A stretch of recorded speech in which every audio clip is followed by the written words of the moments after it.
Hello, Miami. This is 305 Sports Now, your home podcast and channel for all things Miami sports related.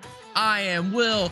Happy New Year to all those in the 305 Sports world, and also wherever you listen to us throughout the country as well. Happy New Year. I'm glad to be back. I know I did a couple things here and there, but I was in the beautiful state of Georgia, taking a little R&R with the family and bringing in the new year. So very happy to be back. Very happy to have my little mini studio set up again, back to normal and ready to give you some content. Okay, so first few things I'm going to talk about is the state of Tua Tagovailoa, the importance of Christian Wilkins, and also the Damar Hamlin situation, my take on it as well.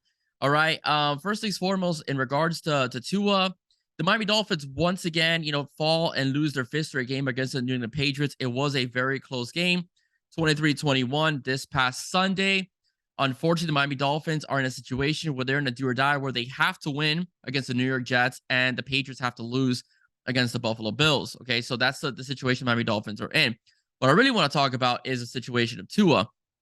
There has been a lot of growing rumors and discussions online in regards to Tua, McDaniel, etc. And I just want to let everybody know that my personal opinion, I don't think McDaniel is going anywhere. Okay, Tua, that's a conversation to be had, and it's not more of a performance thing; it's more of a health thing with Tua Tagovailoa. And as far as McDaniel goes, I want everybody to have perspective. It's his first year. When we were 8-3, okay, as a football team, and we had the best offense in the NFL in terms of efficiency, no one was talking, all right, about replacing Mike McDaniel, that he was a dork that wanted to be friends with the players and all that stuff. Mike McDaniel was pretty popular. And we even had talks about Mike McDaniel being coach of the year, all right, especially rookie coach of the year, but even coach of the year because of the turnaround that we thought the Dolphins were going to have. Mike McDaniel kept Josh Boyer because of consistency or continuity that he wanted to keep with the previous staff under Brian Flores, which had an elite defense, that had a playoff caliber defense, just not the offense, to help out to complement the defense. What's going on right now is the situation is the Miami Dolphins have lost 5 straight, and everybody now is voicing their opinions. We as Dolphin fans are very stressed out. We went, especially us Gen Xers, and I would say elder millennials and even baby boomers, we were always in the playoffs. Okay, we were always in the playoffs. We were always competitive for a division title against the Buffalo Bills back in the 90s and so on. And then you go back into the 80s, the Dolphins were dominant, putting up points in particular. We always made the playoffs. Okay. The concern is now that we haven't been in the playoffs since the early 2000s. I'm sorry, forgive me. Since 2008, all right, when the Wildcat came out. And since then, we haven't had a playoff win since the early 2000s.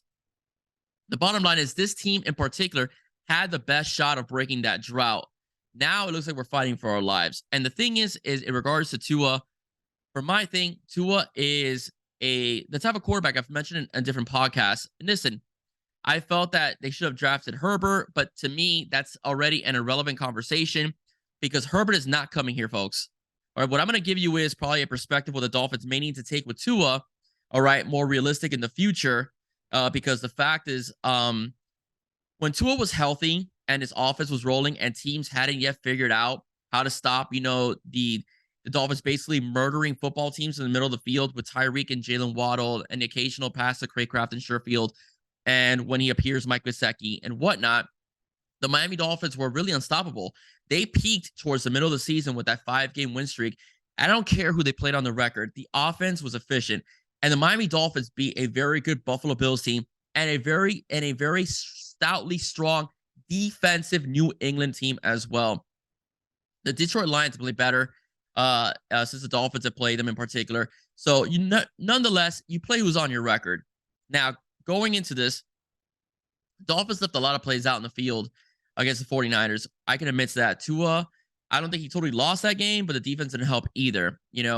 In the Chargers game, Tua just laid an egg. I will say that flat out. Could not figure out what was going on with the defense. It was just a disastrous, type of affair.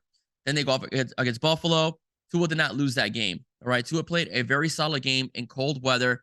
The Dolphins should have won that game, but the defense let them down. All right. And then you have the game against the Packers. The game again, the Dolphins were up 20-10, gave up, 16 unanswered points. They lose to the Packers. Tua throws 3 interceptions that were costly in the second half. We find out that Tua probably played with a concussion.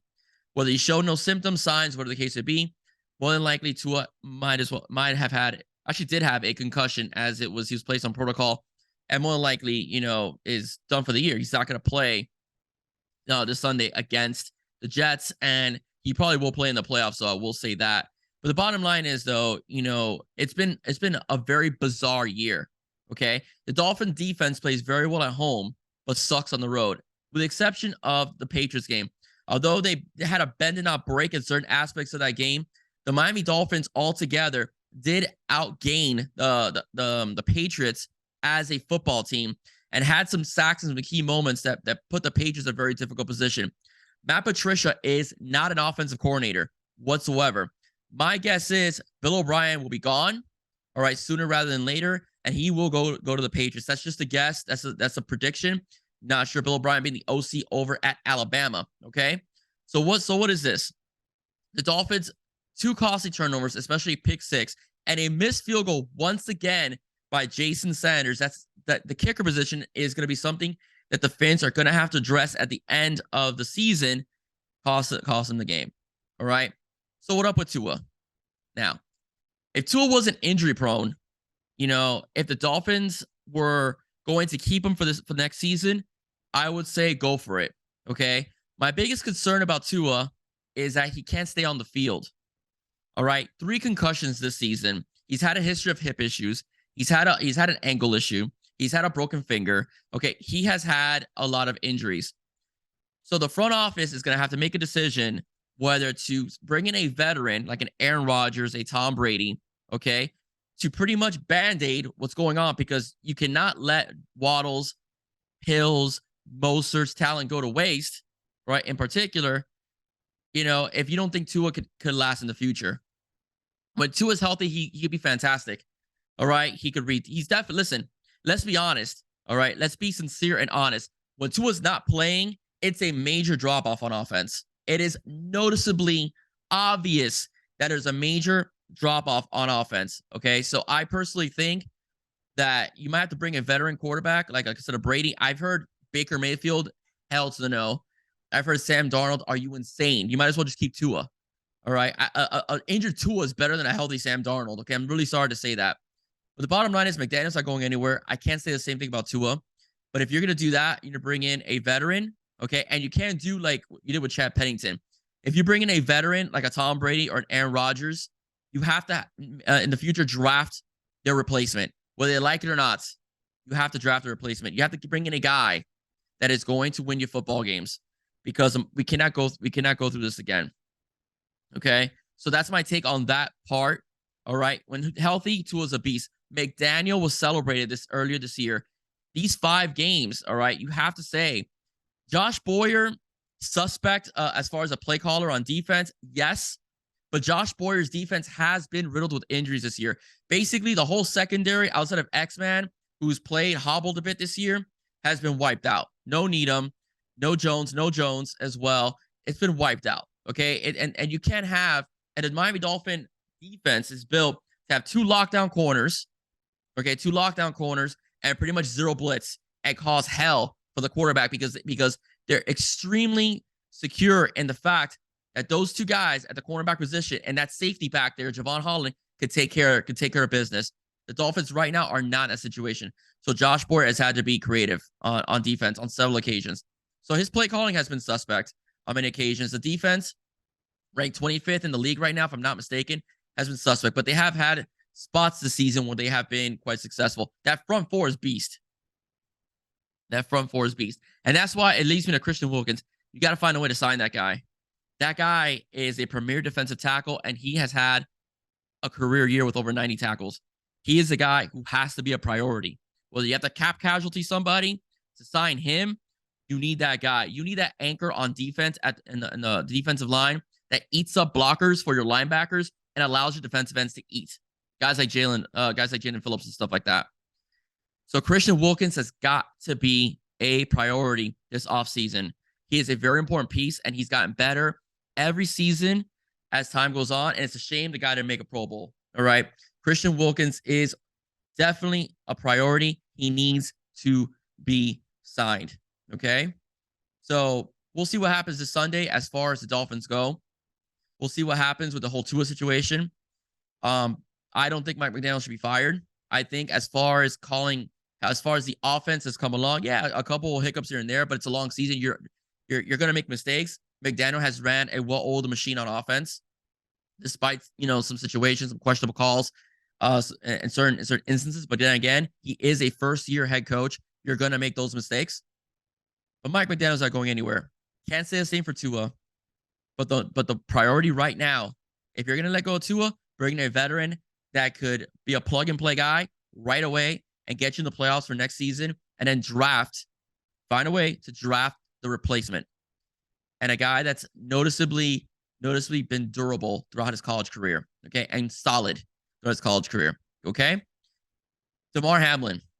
Damar Hamlin, it was a very sad situation in regards to Damar Hamlin.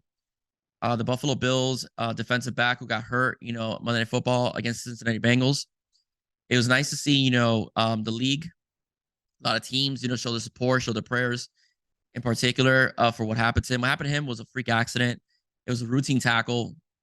Higgins lowers his shoulder and he went into cardiac arrest, on the football field out in Cincinnati.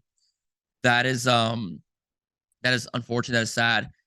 According to today's news, there has been progress. All right. He was on 100% oxygen at one point, given to him by the hospital. The oxygen levels provided by the hospital, apparently, according to news reports I've seen, have dropped by 50%. That's a good sign that he's getting better. It's sad because, we all over football and so on. But let's keep in mind, again, the show, never about bashing people, constructive criticism and whatnot. But I need everyone out there to remember, out there and your fandom, that these guys, yeah, we boo them, we cheer for them, we get upset, we get disappointed. But in the end, they're human beings. They have families. They bleed like us, and they hurt like us in particular. And we got to pray for these people, all right? Especially Damar Hamlin right now, who's in a situation that, thank God, they got there in time, because a 23-year-old, it's sad to see such a young individual go through that. All right, 23 years old, second year in the league, has been playing well, replacing Micah Hyde for the Buffalo Bills. He's going to pull through. He's going to pull through. He's doing better, according to some reports I've seen. Again, the league has been fantastic. I'm glad to see the Miami Dolphins showing support. Everybody showing support. Thoughts and prayers go out to the Hamlin family. Okay. And again, we may be enemies in the football field in particular, but in the end, we're human. Okay. And in the end, we want everybody to be okay. And in the end, it's just a game. Again, it's just a game that we watch, that we enjoy, that we yell at the TVs. But again, these people are humans. They have lives. And we don't want to see anybody have this happen to them. Okay. So again, my prayers, thoughts and prayers go out to the Hamlin family. Speedy recovery. I'm glad the news has been positive lately. Okay. That's it for me, guys. If you like what you heard, please do not forget to hit that like button, share, and subscribe to the 305 Sports Now. Again, I will. Stay safe. God bless. See you soon. And go Fins.